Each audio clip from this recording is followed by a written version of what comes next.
When is the best time to start getting insurance? Well, if you're renting a place, it's before you move in. Usually, and If that's you're what I renting, do. When you move in, if you While. have it already in place, let your insurance agent know you're changing addresses for renting.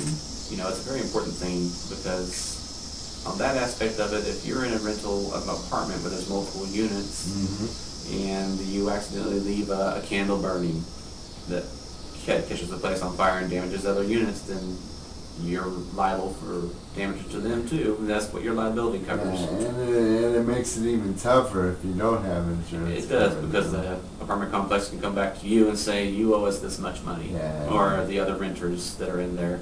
Homeowners insurance, or condo owners insurance, when you go, you get your pre-approval for a loan typically, and you are in the process and you find a place that you decide you're going to purchase.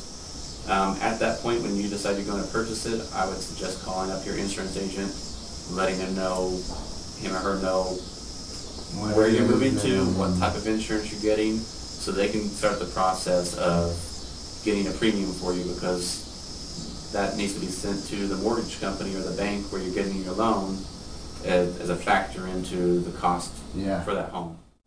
Can you give us some examples of just ways to go about finding an insurance agent, and some good things and maybe some not so good things to look out for? Okay.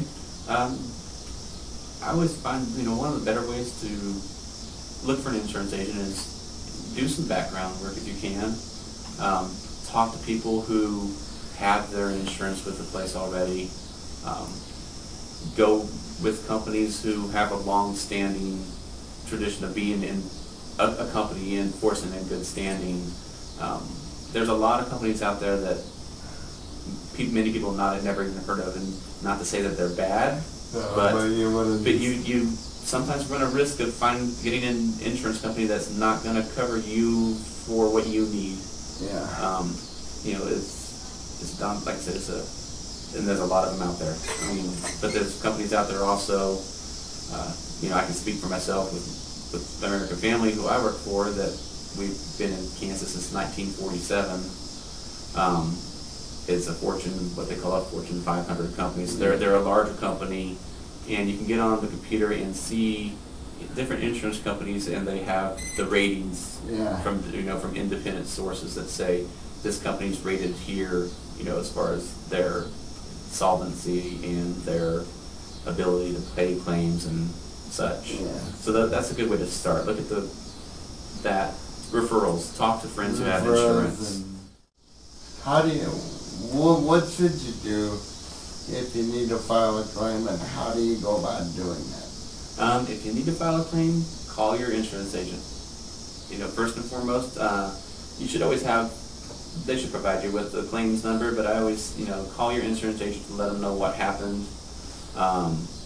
Give your agent the details of, if you have a fire or a tornado, call them up and get in touch with them, and they can work with you and talk you through the steps of process of the filing claim.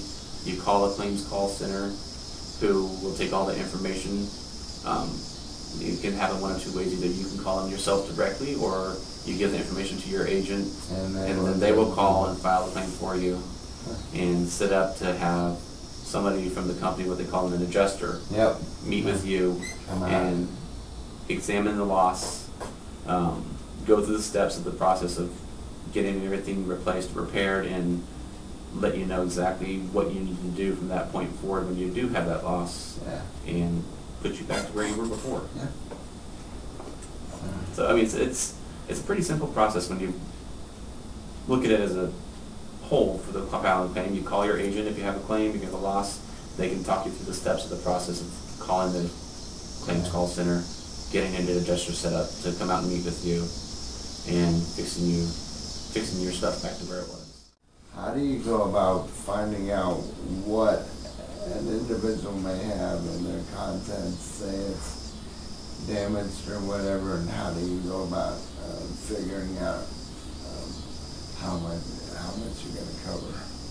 No, ideally when you go to get insurance, what we always do in our office is we have what they call a personal property inventory list, where you kind of get a little brochure that gives you a breakdown of things you would have in each room.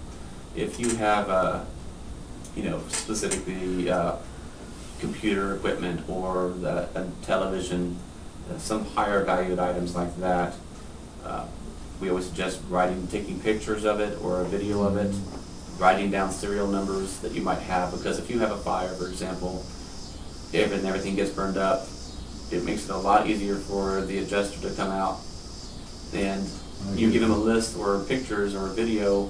Here's what I had.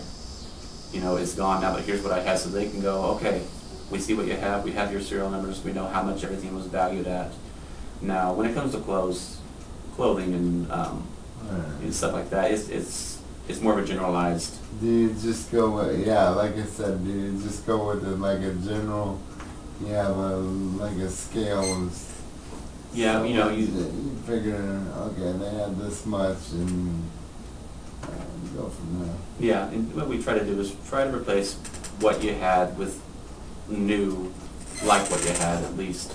Yeah. If you have clothing in your typical shopping store is a chain department store, then they'll give you an allocation for money to replace that stuff with that kind of thing. If you're somebody who shops at higher end stores, the specialty boutiques, they'll give you funds up to the limit of your personal property to give you the same kind of clothing, furniture-wise, television-wise. And what we try to do is replace it with new at today's cost. Yeah. If somebody has, I always use the adage of a 10-year-old television, that if you try to sell that television yourself now, it's probably worth $10. Yeah. If it gets burned up in a fire, you can't go out and replace that television with a $10 TV. What we do is see the size and the make of the TV and give you a new TV at what it would cost today. If a new TV today costs $500 to be comparable to what you had, we give you that. And so we call it replacement cost coverage. I had a client recently say they use the analogy of today's cost, which kind of an easier way to look at it. The cost 10 years ago, or for that old TV, compared to today's cost, we'll give you today's cost to replace that. And that's an important thing to look at when you're looking for insurance too, is the company you're working with giving you replacement cost coverage on your belongings, on the building, for those things.